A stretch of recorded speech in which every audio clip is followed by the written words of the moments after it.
Hey guys, again welcome back to my channel and again welcome back to Get Ready with Swarnali। একটু আওয়াজ পেতে পারো, সেটা হচ্ছে ঘরে ফ্যান চলছে, ভীষণ গরম, ফ্যান ছাড়া থাকা যাবে না। তো আমি আজকে তোমাদের সাথে শেয়ার করতে চলেছি একটা রেসিপি, আর সান্ধ্যকালীন ভালো লাগার রেসিপি। তো জিনিসটা খুবই ইজি। ওই জিনিসটা আরও ইজি করে করা যায়। আমি একটু তরকা ফারকা লাগিয়েছি। তো রেসিপিটা আমি শিখেছিলাম কাকিনুনির কাছ থেকে, ব্রেড দিয়ে একটা রেসিপি। তো সেটা কাকিনুনি একদম চটজলদি করেছিল পিকনিকের সময়। সেটার মধ্যে আমি আরেকটু বেশি কিছু অ্যাড করে, ফ্লেভারটা জাস্ট ইনক্রিজ করার জন্য সেগুলোকে অ্যাড করেছি। তো ভিডিও করতে করতে কেটে কেটে দেখাতে গেলে খুব সমস্যা হয়, ইভেন হাতও কেটে যেতে পারে। তো অত রিস্ক আমি নেইনি, আমি আগেই সমস্ত কিছু অ্যারেঞ্জমেন্ট করে তারপরে ভিডিওটা স্টার্ট করলাম। আর ডিউরিং দ্য প্রসেস আমি অবশ্যই তোমাদের সাথে শেয়ার করব দেখিনি আমার কি লাগছে জিনিসটা তৈরি। তো এখানে দেখা যাচ্ছে যে ব্রেডগুলোকে আমি ছিঁড়ে ছিঁড়ে টুকরো টুকরো করে রেখে দিয়েছি। ঠিক আছে, এগুলো হচ্ছে প্রনস, চিংড়ি মাছ। চিংড়ি মাছগুলো এখানে 5 থেকে 6টা চিংড়ি মাছ আছে, যেগুলোকে আমি কেটে রেখেছি।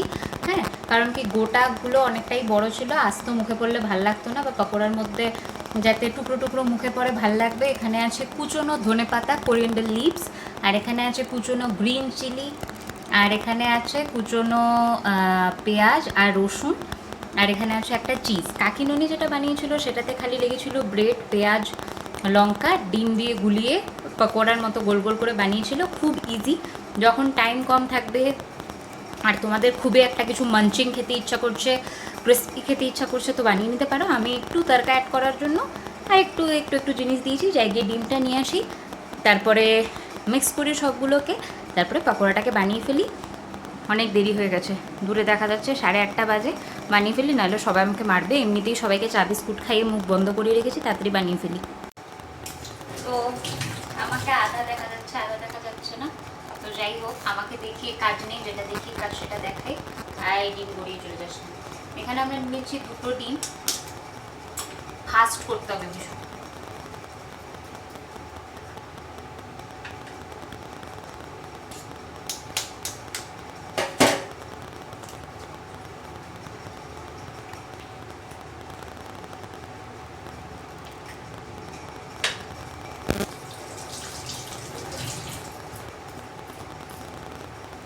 জামায় হাত মোছাটা বেশি ইজি, দূর থেকে ন্যাকড়া আনতে গিয়ে অনেক দেরি হয়ে যেতে পারে।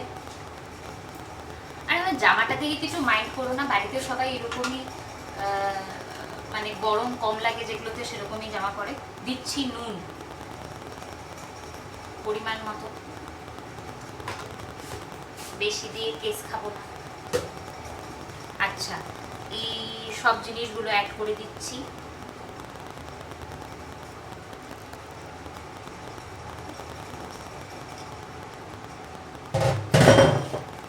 রেখে দিলাম সিঙ্কে নামিয়ে।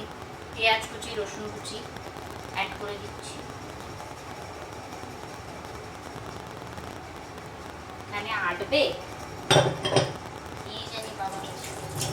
যদি এটার মধ্যে একটু জলও পড়বে, জল বা দুধ যা খুশি দিতে পারো, করলে এটা এমনি সিক করে যাবে, তখন গুলানো যাবে। হাত দিয়ে মেখে নেব। চিলি ফ্লেক্স আর অরিগেনো দেবো।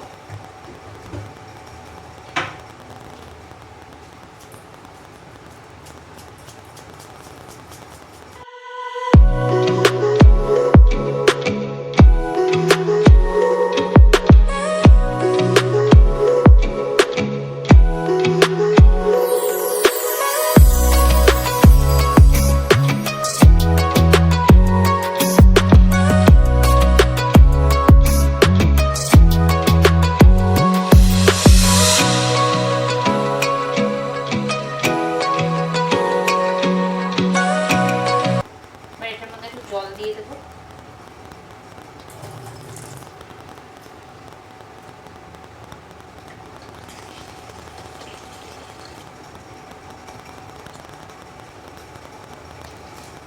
তোমরা ভাবছো আমি একটা জিনিস মিস আউট করে গেছি, কোনো চালের গুঁড়ো বা বেসন ছাড়া কি করে হবে? অবশ্যই দেবো।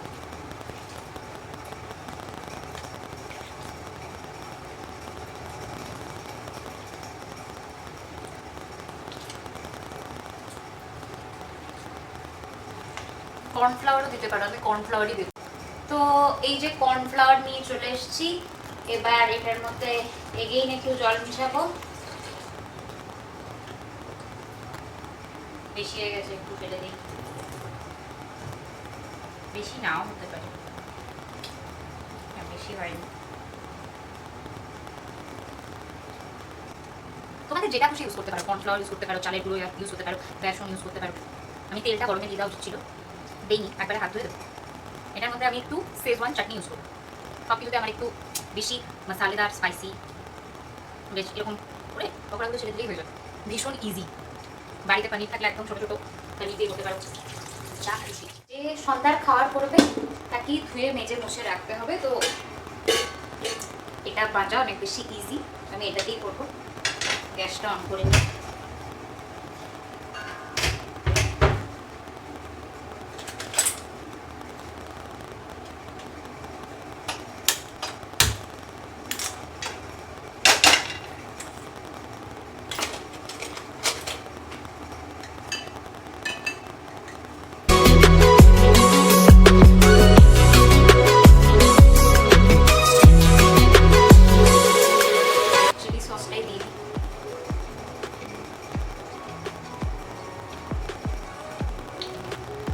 এটা ইউজ করলাম, ঠিক আছে। তো দেখো এখন আমি চিমনি চালাবো, আর চিমনি চালালে কোনো কিছু আওয়াজ শোনা যাবে না। তো আমি আগেই বলে দিলাম আমার মিক্সচার তো রেডি। বাস তেল গরম হয়ে গেছে, এই যে কড়াইয়ে তেলও ঢেলে দিয়েছি, তেল অলমোস্ট গরম হয়ে গেছে, তাপ উঠছে। তো আমি এটাকে ছেড়ে দেবো, ছেড়ে পকোড়া বানিয়ে নিলেই রেডি। ভাজতে ভাজতে তোমাদেরকে অবশ্যই শেয়ার করছি।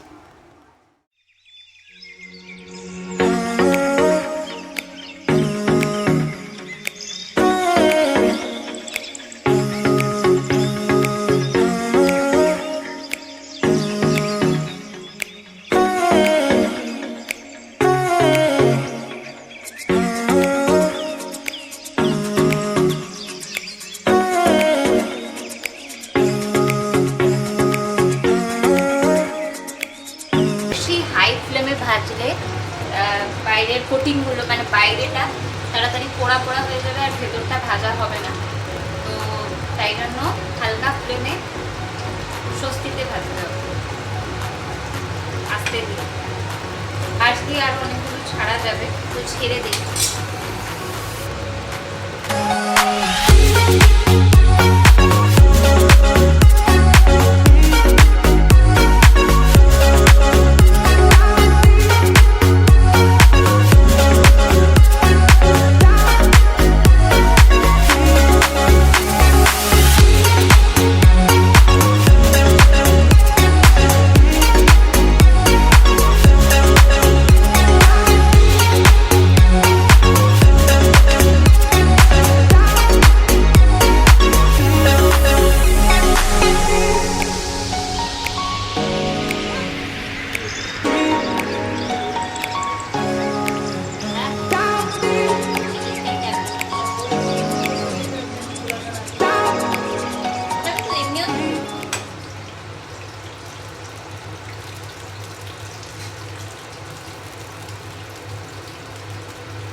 দিদিকে অ্যাজ আ টেস্টার দিদিকে রেখেছিলাম। এক কামড়ে দিদি তোর বক্তব্যটা একটু বল। দারুণ হয়েছে, খুব টেস্টি হয়েছে, প্রচন্ড জুসি হয়েছে, জাস্ট মুখে দিলে গলে যাচ্ছে, অসাধারণ। যাই হোক, আমাদের এতগুলো পকোড়া অলরেডি রেডি। আর এই যে আরও কিছু হচ্ছে, ব্যাটার এখনো এই যে এতটা ব্যাটার মতো এতটা ব্যাটার রয়ে গেল। কালকেটার মধ্যে আরও কয়েকটা দিয়ে ভাজা করে দেবো, কারণ আজকে তো এই ব্যাপারটা অলরেডি হিট হবেই। আর আমার কথা যদি শুনতে অসুবিধা, আমার কিছু করার নেই। চিমনি না চললে ঘরে ধোয়া যাবে, ঘরে ধোয়া গেলে আমার মা আমাকে কেলাবে। তো এই যে আমার থালা ভর্তি পকোড়ার সাথে সস সব রেডি। তো এখন খাওয়ার পালা। খেয়ে অবশ্যই খেতে খুব ভালো হয়েছে, কারণ অলরেডি দিদি খেয়ে নিয়েছে, আমিও খেয়ে টেস্ট করে দেখেছি, খুব ভালো হয়েছে। তো এখন খাবো, বসে বসে এনজয় করব। দেখা হচ্ছে খুব তাড়াতাড়ি আর একটা নতুন এরকম ক্রিস্পি মাঞ্চি একটা কি বলে রেসিপির সাথে। তো জানতে হলে, দেখতে হলে, শিখতে হলে আমার চ্যানেলটাকে একটু সাবস্ক্রাইব করে দেবেন। আর সাথে থাকুন, দেখতে থাকুন get ready with Swarnali. Tata.